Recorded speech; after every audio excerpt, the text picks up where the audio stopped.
Welcome to our video on galvanic cells. In today's lesson, we'll explore how chemical energy from spontaneous redox reactions is converted into electrical energy.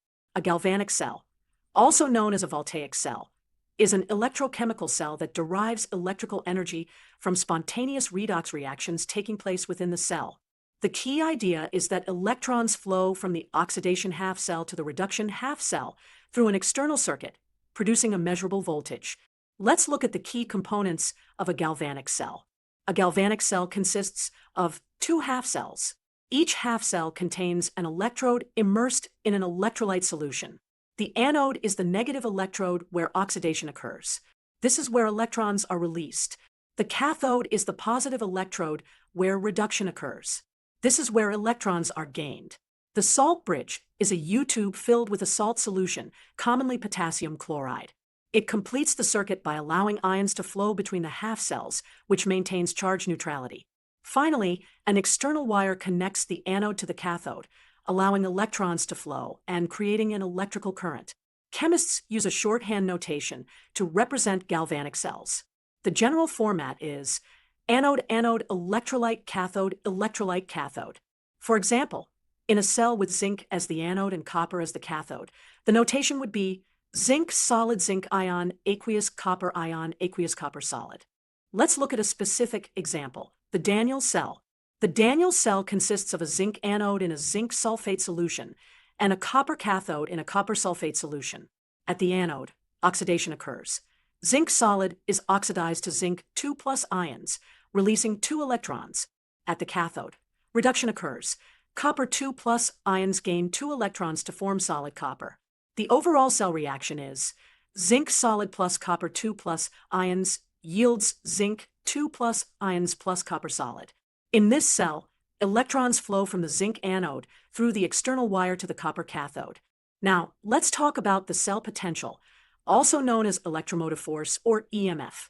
The cell potential, E cell, is the difference between the reduction potential of the cathode and the reduction potential of the anode.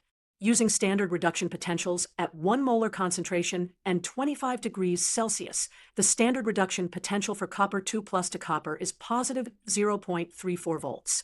The standard reduction potential for zinc 2+ to zinc is negative 0.76 volts. So for the Daniell cell, the standard cell potential equals the cathode potential minus the anode potential. That's positive 0.34 minus negative 0.76, which equals positive 1.10 volts. Since the standard cell potential is positive, the reaction is spontaneous. Let's take a closer look at how the salt bridge works. The salt bridge plays a crucial role in maintaining electrical neutrality within the cell. Positive ions, like potassium ions, migrate toward the cathode compartment to balance the excess negative charge that develops as copper ions are reduced. Negative ions, like chloride ions, migrate toward the anode compartment to balance the excess positive charge that builds up as zinc ions are formed. Without a salt bridge, the reactions would quickly stop as charge imbalances would develop, preventing further electron flow. Finally, let's discuss some practical applications of galvanic cells. The most common application is batteries. Different types of batteries, such as alkaline batteries and lead-acid batteries used in cars, are all based on galvanic cell principles. Galvanic cells also help us understand and prevent corrosion. For example, galvanization is a process where zinc is used to protect iron from rusting. Electrochemical sensors, like pH meters and glucose sensors used by diabetics, also utilize principles of galvanic cells to measure chemical concentrations. To summarize what we've learned about galvanic cells, a galvanic cell produces electricity from a spontaneous redox reaction. The anode is where oxidation occurs, releasing electrons, while the cathode is where reduction occurs, accepting electrons. The salt bridge maintains electrical neutrality by allowing ions to flow between half cells.